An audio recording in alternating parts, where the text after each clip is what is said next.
All right, take a look. This number may shock you. By 2020, it is predicted that 75% of Americans will be considered obese or overweight. That is according to the Organization for Economic Cooperation and Development. So the question is, how can we curb that number?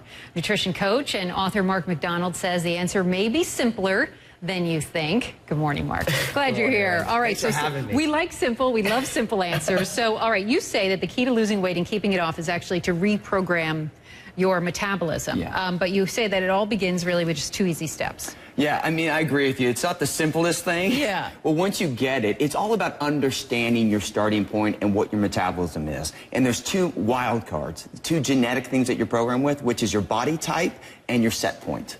So the first step then, I guess, would be to identifying your body type, right? There's several types and that all affects your metabolism. Yeah, I mean, a lot of times when people want to lose weight, they just think, well, because my friend can do it or my sister can do it, I should be able to do it. And it just doesn't work like that. So just like how everyone's born with different gifts, there's 3 body types. An ectomorph is like that person who can eat whatever they want and never gain weight. I know. I hate those people. Yeah. And they're like a road bike, like built for speed, fast metabolism. A mesomorph is someone who's like 10 pounds from where they want to be. They can put muscle on or fat.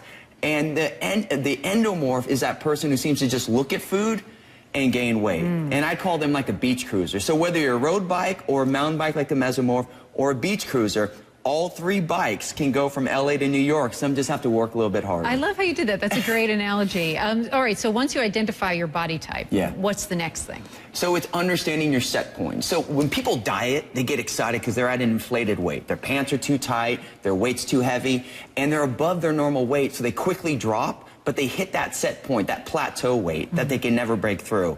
And that's why diets fail people. So once you understand your set point and you know that, okay, I'm at my set point, I have to change my strategies to reprogram my metabolism. And how long does something like that take? I mean, once you know your body type and your set point. It depends on what you're doing. If you're focused on calories in versus calories out in dieting, you will never reprogram your metabolism. That's why that study is 75%. We're teaching the wrong concepts. We're teaching people how to eat healthy and how to exercise, but we're not teaching people how to eat correctly. We have to stabilize our blood sugar. So once you implement the right strategies, and instead of using food to lose weight, use it to create hormonal balance, then you can systematically take your body wherever you want. You know, you always see on the cover of a lot of women's magazines, it'll say something like, speed up your metabolism, foods that that you should eat to speed up your metabolism.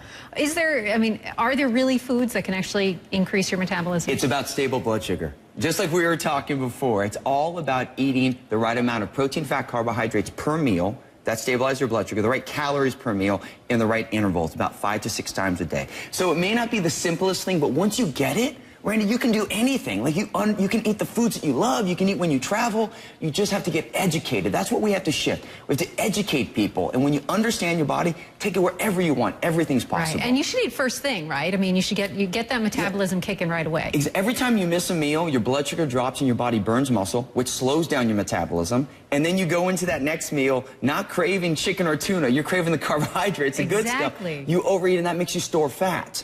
So you have to eat within an hour upon waking, every 3 to 4 hours within an hour upon bedtime.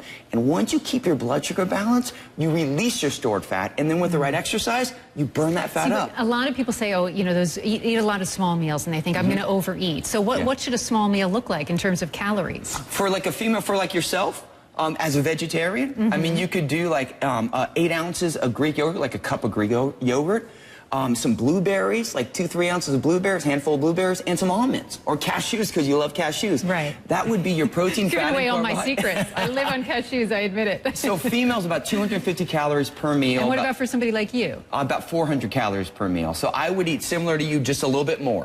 Okay. A little bit more protein, a little bit more fat, a little bit more carbohydrates. An equal amount of protein to carbs and fat. And please tell our viewers that starving themselves and skipping meals is not the way to lose weight, right? I mean, that slows down your metabolism, doesn't it? So this is the tricky thing. You lose weight, but you hit a plateau you can't go through, which causes yo-yo dieting.